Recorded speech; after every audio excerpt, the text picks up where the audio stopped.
네, 여러분 안녕하십니까. 아침의 매일경제 시작하겠습니다. 오늘 주요 조간신문에 실린 사진부터 살펴보겠습니다.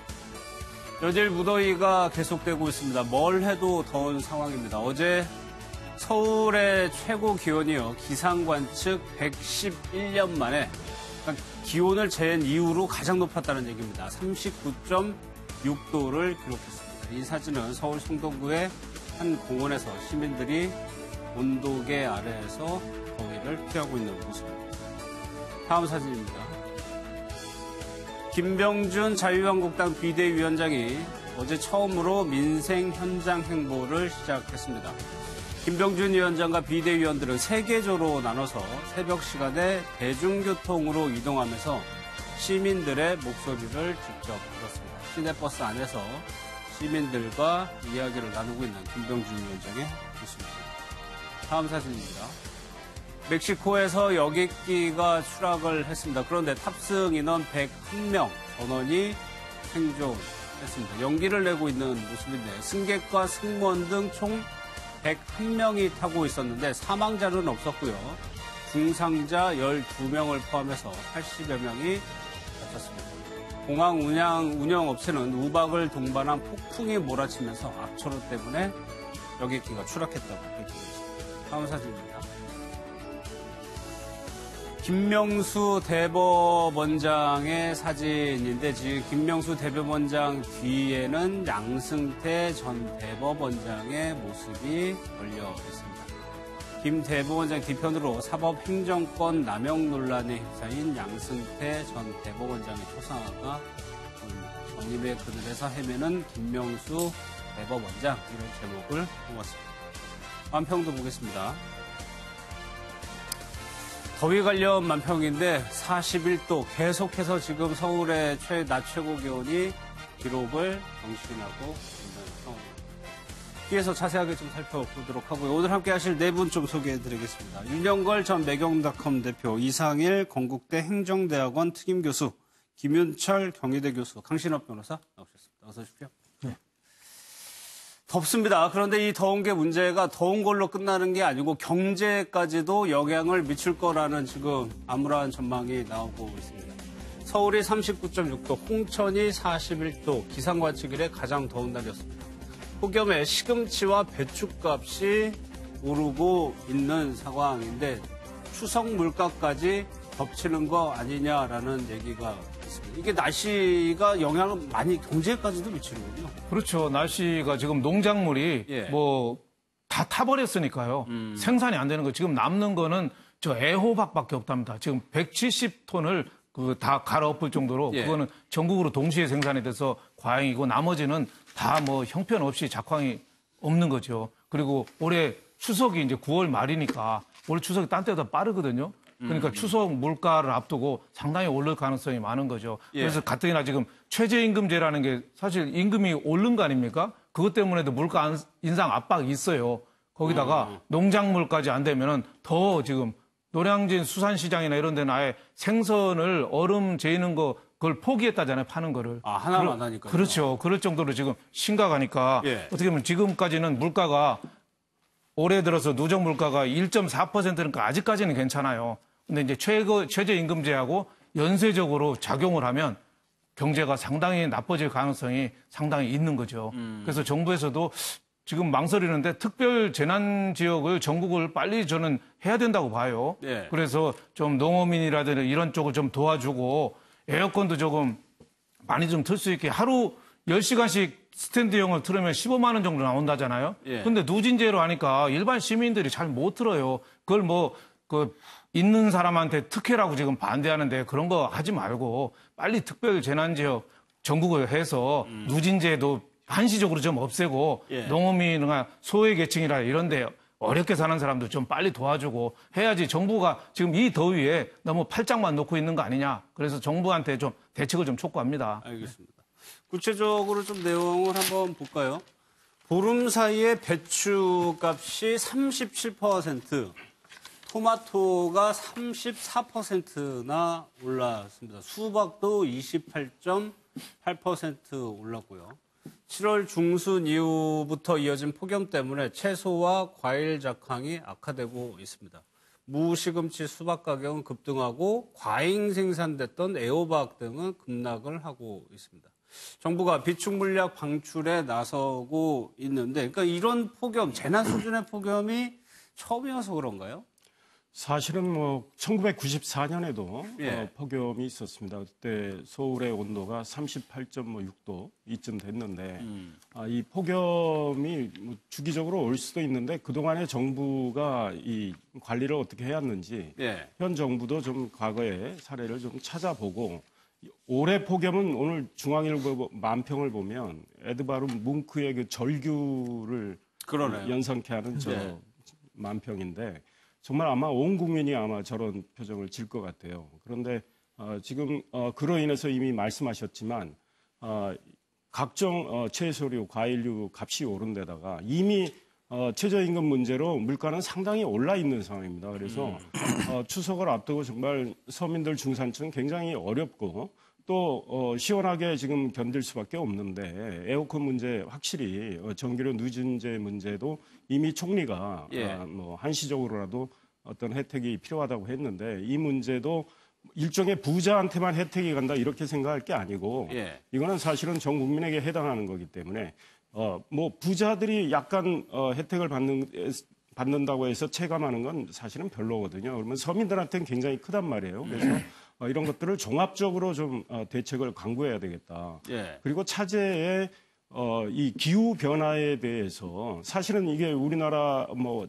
혼자만 해서 될 일은 아니지만 기후 변화에 앞으로 어떻게 체계적으로 대응할 건지에 대한 종합 분석 및 대책도 필요하다 이런 생각이 듭니다. 만약에 대책을 내놓으려면 빨리 내놔야 될 거 같아요. 날 또 선선해진 다음에 그 대책 내오면 소용없잖아요. 뭐 더위가 좀 오래 지속될 거라고 하니까는 뭐 속도가 느린지는 모르겠습니다만 하여간 사실 긴급 처방은 좀 긴급 처방답게 아까도 뭐 그 이제 전기료 누진세 문제라든지 또 지금 뭐 건강 안전 문제라든지 이런 관련해서 좀 빨리 조치를 취해야겠죠. 이제 긴급에 어울리는. 근데 이제 우리가 좀 이 유의해야 할 부분들은 이게 지금 한국 상황만은 아니고요. 이게 지금 뭐 미국을 포함해서 뭐 유럽 뭐 등등 지금 이 기후 변화, 폭염, 산불 뭐 도대체 이제 이전의 패턴에서는 찾아볼 수가 없었던 현상들이 나타나고 있어요. 그래서 지금 사실 뭐 각국이 다 지금 이 기후 변화 문제와 이 현재의 폭염 문제 등등에 대해서 이제 그 관련성 등을 이제 추적을 하고 그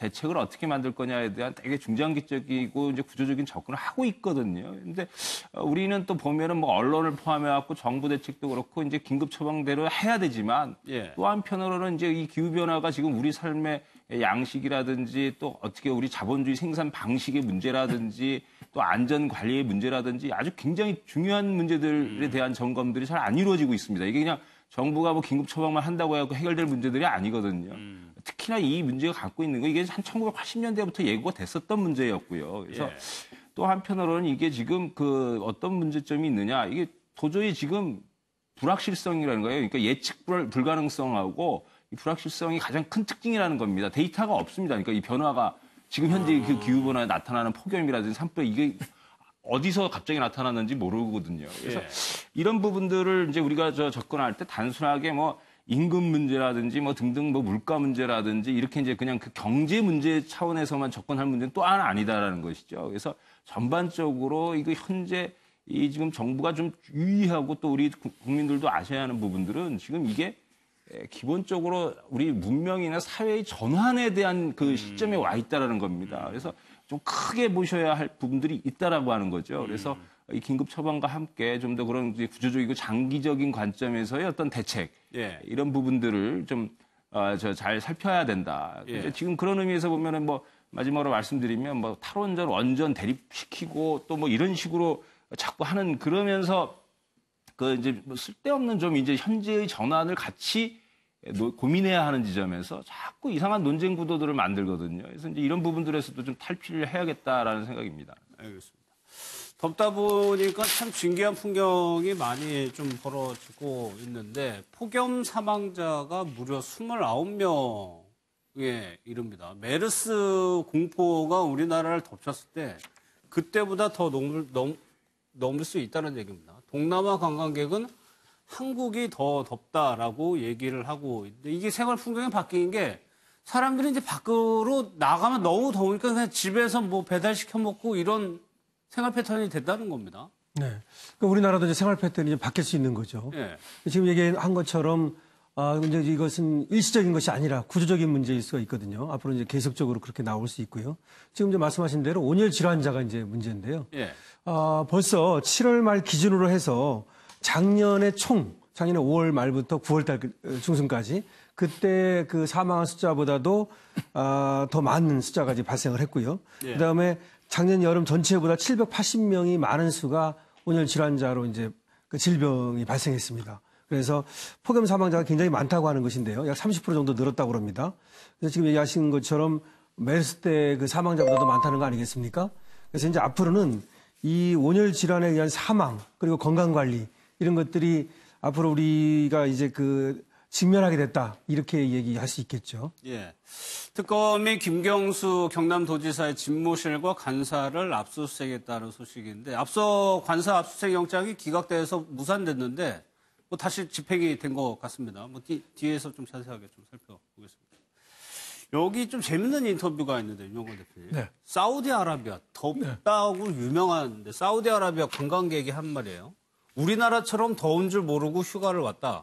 사우디아라비아에서는 그늘에 들어가면 더위도 참을 만한데 여기는 습기가 더해져 견디기 힘들다. 사우디아라비아 사람들 힘들다는 거예요. 그렇죠. 요새 이슬람권에서 우리나라 많이 관광객 들어오거든요. 예. 그런 분들이 우리나라가 더 덥다는 거예요. 우리나라가 습도가 높아가지고 사우디아라비아 이런 데는 덥기는 덥지만 그늘만 들어가면은 오히려 좀 쾌적한 느낌이 있고 예, 네. 습관이 돼서도 괜찮은데 우리나라는 습도가 높고 어제도 저 길에 나가니까 아스팔트에서 누가 화염 방사기로 제 얼굴에 다 쏘는 것 같더라고요.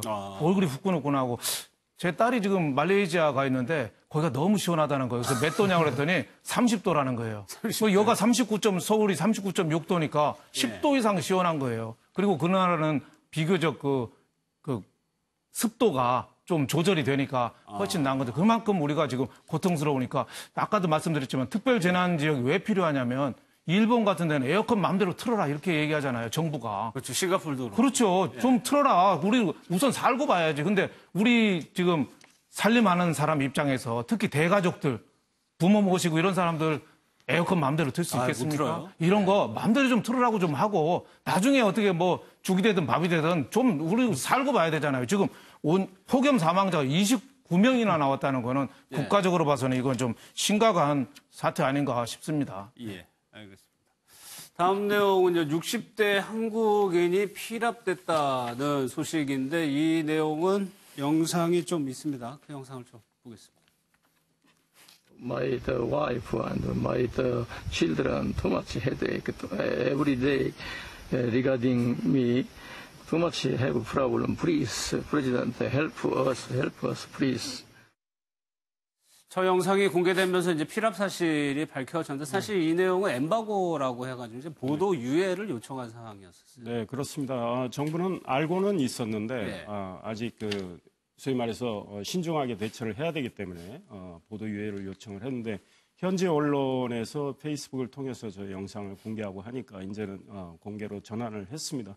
중요한 거는 지금 어떤 단체가 어떤 이유로 피랍을 했는지 아직 확인이 되지 않고 있기 때문에 정부로서 상당히 애로사항이 있고 리비아 정부와 긴밀하게 협력 관계를 지금 만들어서 대처를 하고 있는데요. 또 대통령 지시로 이제 청해부대도 그리 이동을 하고 있고 그런데 지금 중요한 것은 지금 추정이지만 어떤 지방 부족 세력의 민병대가 피랍을 한 것 같은 걸로 분석이 되고 있는데 그렇다면 어떤 부족에 해당하는지 어떤 이유에서 하는지 빨리 파악을 해서 그 부족과 어떤 접촉하는 이런 거를 해야 될 것 같고요. 예. 결국은 리비아 정부의 협조가 아주 긴요한 상황입니다. 예. 이게 참 어려운 문제입니다. 자국민이 인질을 잡혔을 때 우리 자국민의 안전도 당연히 최우선으로 생각을 해야 되는데 또 저들이 요구하는 게 돈이라든가 또 여러 가지 복잡한 것들이 있거든요. 예, 그렇습니다.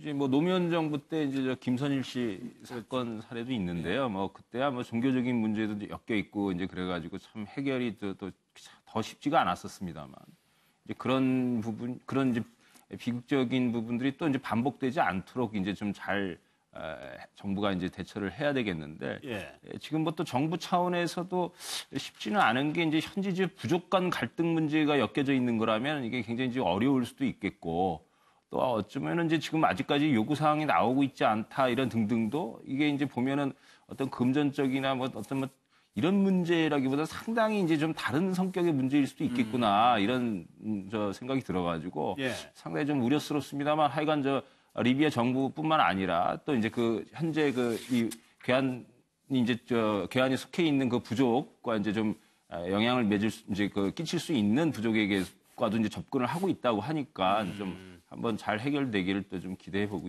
해보겠습니다. 특별한 요구 사항이 있으면 오히려 협상 같은 것이 쉬워질 텐데 그런 것이 없으니까 외교부에서도 조금 난감한 상황인 것 같아요. 글쎄요, 이제 엠바고를 요청한 거는 그 동안에 어떤 뭐 피해를 본다든지 또 이런 것 때문에 그 본인에게 말이죠. 예. 엠바고까지 이제 요청을 했고 또 기자들도 언론사에서도 거기 협조해 준 거 아닙니까? 근데 문제는 그 시간이 28일이나 됐다는 거죠. 그러면 적어도 그동안 어떤 성과를 냈어야 되는데 지금 성과가 전혀 없는 것 같고요. 그다음에 이 동영상이 공개된 것이 혹시 그 막후에 협상이 전혀 어떤 진전을 못하고 성공을 못하니까 압박용으로 이제 공개를 했을 가능성이 있거든요.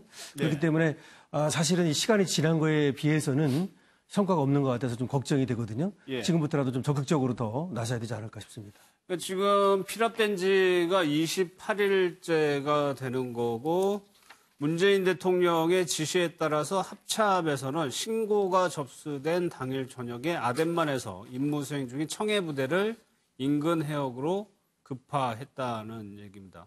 일단은 여기까지인 것 같아요, 유정관 대표님. 네. 추가적으로 뭐 어떤 구체적인 내용은 안 나옵니다. 아직 그쪽에서 납치한 쪽에서 아직 요구사항은 아직 안 나왔기 때문에 예. 지금 뭐 일단 그 요구사항이 나오면 뭔가 좀 진행이 될 거다 하는데 우리도 그쪽 놈은 납치한 쪽하고 또 직접 협상은 또 할 수는 없는 그런 또 한계가 있으니까 조금 더 지켜봐야 되지 않느냐. 안전을 우선적으로, 최우선적으로 고려해서 예. 좀 지켜봐야 되는 거 아니냐 생각이 듭니다. 알겠습니다. 하면 좀 기사 내용으로 넘어가겠습니다. 어제요. 제주도에서 실종된 30대 여성이 시신이 이제 발견이 됐습니다. 70km 반대편에 나타난 제주 실종 여성의 시신. 유영호 대표, 일단 이 실종된 지점하고 시신이 발견된 지점하고 너무 멀다는 점에서 일단은 타살 정황이 아니냐 이런 의견도 좀 있는 것 같아요. 그렇죠. 그 실종된 지역하고 완전히 제주도의 반대 방향이잖아요. 예. 근데 제주도에 또 그 해류가 또 저쪽 동쪽에서 서쪽 이쪽으로 이렇게 서쪽에서 동쪽 이렇게 가는데 지금은 이 발견된 지역은 이 반대 지역이에요. 해류하고 반대. 반대 지역이고 예. 또 날짜가 또 한참 또 지나서 또 발견이 되기 때문에 그 처음에 경찰은 뭐 단순한 실족 아니냐 뭐 신용카드도 나오고 휴대폰도 나오고 해서 실족 아니냐 이렇게 했는데 아마 여러 가지 좀 가능성을 좀 열어두고 좀 지켜보는 것 같다 이런 생각이 듭니다. 우선 뭐 캠핑 관계 이달 7월 초에 가서 거의 20여일간 있다가 사고가 났거든요. 예. 그리고 또 인근 지역에서는 또 아직 가능성은 뭐 여러 가지 경찰은 뭐 실족일 수도 있지만 다른 가능성도 뭐 가족 관계라든지 계속 또 통화를 또 실종되기 전에 통화를 언니하고 또 시도를 했었죠. 형부하고도 통화를 시도를 또 했거든요. 또 남편은 또 그 시간에 또 자고 있다가 나중에 또 깨서 또 찾으러 또 전화를 했다는데 그 빈 시간이 또 한 1시간 가량 있어요. 그 시간에 또 뭘 했는지 또 인근에서는 뭐 그거는 뭐 아직 수사 그건 아니지만은 부부 간에 그 오래 동안에 좀 뭐 다툼 소리도 좀 있었다. 뭐 이런 얘기도 좀 있고 또 약간의 부부 간에 음주도 좀 있었고. 예. 그러니까 여러 가지 가능성을 두고 모든 가능성을 두고 좀 지켜봐야 되는 거 아닐까 싶습니다. 예. 결국은 부검이 중요한 것 같아요. 그렇죠. 이제 부검을 할 수밖에 없는데 현재 그 시신에는 어떤 외력에 의한 타살 흔적은 현재는 안 보이는 거죠. 겉으로는. 그런데 이제 부검을 할 경우에 만약에 폐에서 다량의 플랑크톤이 발견이 된다면 그건 실족에 의해서 익사 가능성이 높아지는 커지고 거죠. 플랑크톤이 발견이 안 된다면 어디선가 살해당해서 바다에 빠뜨린 이렇게 볼 수 있단 말이죠. 그러니까 예. 부검을 해봐야 될 것 같아요. 예. 경찰 상황을 보면은 평상시의 데이터를 갖고 태풍 등 변화무쌍한 바다 상황을 예측한다는 것은 어려운 일이다. 변사체의 외력에 의한 상처가 없지만 모든 가능성을 열어놓고 수사하고 있다. 그래서 강신욱 변호사, 이게 네. 수사 모든 가능성을 다 열어놓는다는 말이 참 일반적이고 애매한 말인데 예. 경찰에서도 어떤 점에 대해 집중하는 부분은 있겠죠. 공개를 안 하는 거죠. 예, 일단은 그 사망 원인을 정확히 알지 못하면요. 변사라고 말하거든요. 예. 이 변사가 되면은 그런 수사의 대상이 될 수밖에 없습니다. 그래서 지금 얘기한 것처럼 이제 부검을 통해서 사망 원인을 밝혀야 되고요. 예. 물론 뭐 지금 처음에는 실종 사건으로 봤는데 7일째 만에 이제 사망하게 된 거 아닙니까? 근데 사실은 아까 앞에서 얘기도 했습니다만은 좀 여러 가지 의문스러운 점들도 있습니다. 예. 왜 그러냐면 그냥 편의점에 25일 날 11시 5분에 나타났는데요. 그 당시에 이제 여러 가지 뭐 김밥도 사고 또 소주도 사고 그랬습니다. 그런 다음에 이제 가다가 그 휴대폰하고 신용카드가 놓여져 있는 곳과 그다음에 소주병과 그다음에 종이컵이 놓여져 있는 종소가 달라요. 그런 것들이 왜 다른지는 조금 의문입니다. 왜냐하면 그 휴대폰과 신용카드를 올려놓고 그다음에 옆에서 그 술을 마실 수도 있었겠죠. 그러다 실족사했을 수도 있지만 이것이 다른 이유가 어떤 누군가가 또 납치를 했다든가 뭐 이런 가능성을 전혀 배제할 수 없는 것이고요. 예. 그래서 이제 물론 부검이 나오면 사망 원인이 분명히 밝혀지고 그것이 이제 타살의 가능성이 있다면 더 이제 수사가 박차를 가야겠습니다만은 예. 지금도 가능성을 열어놓고서 이제 수사에 들어가야 되고 그 다음에 앞에서도 얘기를 했지만 늘 우리가 이제 그 사건을 보면은 생각지 않은 그런 일이 많이 생기거든요. 이번에도 보면은 시신이 발견된 곳이 처음에 그 생각지도 않았던 그야말로 정반대 반바퀴를 도는 겁니다. 제주도를 갔다가. 예.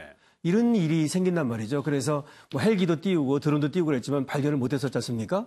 근데 마찬가지로 이 사망 원인이라는 것이 우리가 생각지 않았던 어떤 다른 것일 수도 있거든요. 그래서 예. 그런 것을 염두에 두고 수사를 벌여야 될 겁니다. 또 하나 중요한 게 사망 시점이거든요. 네. 시점이 만약에 실종된 시점하고 가깝다라고 하면은 뭐 실종 가능성이 높지만 사망 시점이 실종된다라고 좀 멀리 떨어져 있다라고 하면 이거는 실종이 안 있는 거잖아요. 그것도 그렇죠. 부검 통해서 어느 정도 나옵니까? 근데 이제 지금까지 나온 얘기는 당일 사망한 것으로 보인다. 이 정도까지 나왔어요. 근데 그거는 아직 확실하게 나온 것은 아니죠. 그날 이제 11시 5분에 편의점에 갔다가 아까 나온 대로 11시 38분에 언니한테 전화를 시도하거든요.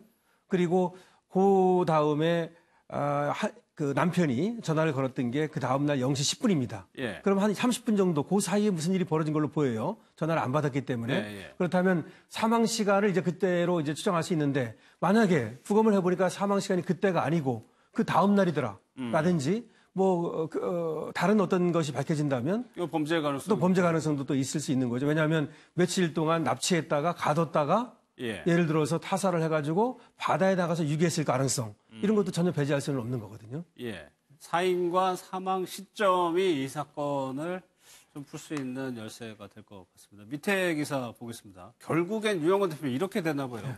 보물섬 모험의 핵심이었던 유지범 전 신일그룹 회장이 인터폴의 적색 수배가 됐어요.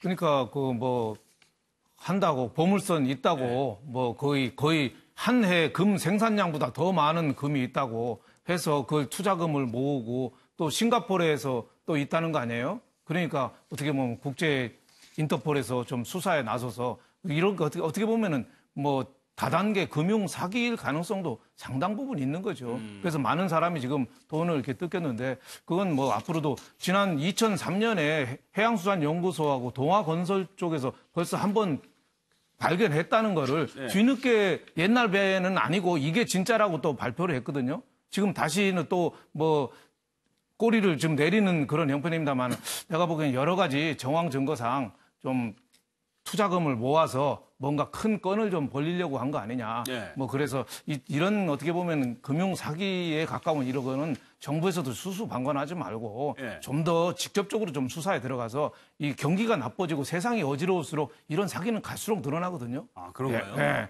그 IMF 이후에도 엄청나게 많았잖아요. 그러다 보니까 IMF 이후에는 정상적인 기업도 헛소문을 막 띄워가지고 증자에 성공해서 기업이 살아나는 경우도 있어요.